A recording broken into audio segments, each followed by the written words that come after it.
You have reached Red Steele's Awesome Toy Review. I'm your man, Red Steele.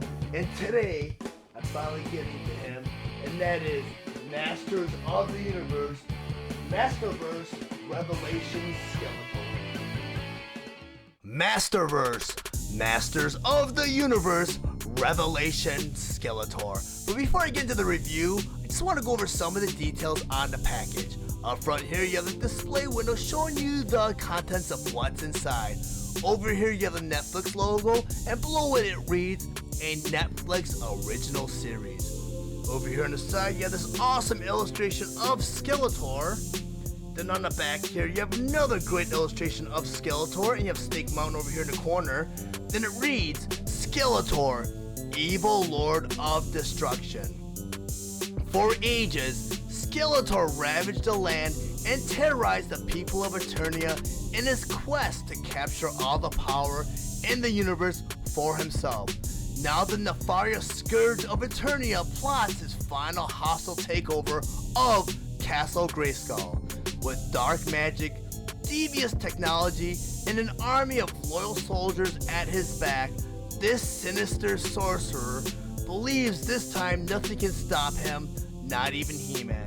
Then on the bottom here, you have the Wave 1 crossout. Revelation Skeletor. Skeletor was released on June 15, 2021 with the suggested retail price of $19.99, and he is available at all major retailers. Skeletor was released along with other Masterverse Wave 1 figures, He-Man, Evil Lyn, and Mossman. Skeletor has 30 points of articulation. His accessories include his Havoc Staff, Shaping Staff, chest armor with cape, loincloth, and 2 swappable hands. Skeletor stands at 7 inches tall and is meant for fans ages 6 and up. Skeletor is a Netflix's Masters of the Universe Revelation inspired action figure. Skeletor on my display table, I just want to go over some of his features. And I have to say, Skeletor has a lot of redeeming qualities. I mean, my first impressions of this toy line were not great after reviewing He-Man. I felt that He-Man was really tall and lengthy and out of proportion. His chest harness was really small. His furry pants were like more of a loincloth / skirt. His legs were very big and bulky, so he's very bottom heavy. Just not a great impression at all.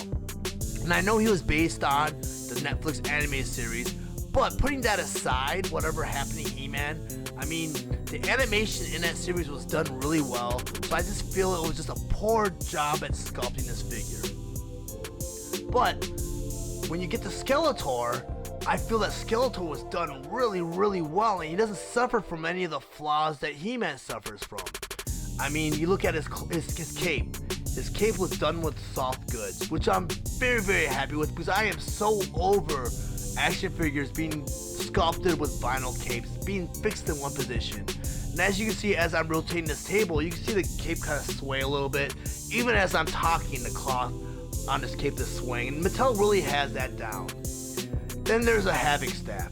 When you hold this staff, it's actually really heavy and bulky, and it makes the staff feel even more menacing. Then you got the sculpting details of Skeletor's face. He was done really well. I mean, you look at the loincloth too, you can see the texture to make it appear as though it's leather. It's a great figure. The only one problem I have has nothing to do with what Mattel did or the figure itself. It's a continuity issue with the Netflix series. Why does Skeletor have this claw feet?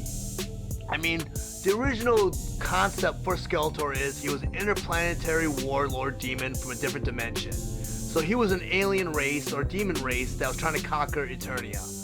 But later on in the series, they kind of retconned that, and they left it maybe up in the air. He could possibly have been Randor's brother, Kaldor. But the action figure line ended before they kind of follow up on that. Well, the Mike Young series in 2001 followed up on that and then confirmed that Skeletor is indeed Randor's brother. So if they're following any sort of continuity with the original line, or I don't know what continuity Netflix is deciding to follow, but Skeletor should have regular feet if he is indeed still Randor's brother and if he is still Keldor. But I'm going to go ahead and conclude this review, and I'm just going to say, pick up Skeletor. He is well worth it. He's only $19.99, and I mean his quality is very much like the classic figures. But if you found any of my information useful, please like and share this video. Also, if you really enjoy my content, please subscribe to my channel and click the bell to be notified of any future videos. Thank you for watching Rad Steele's awesome toy review. I'll check you out next time.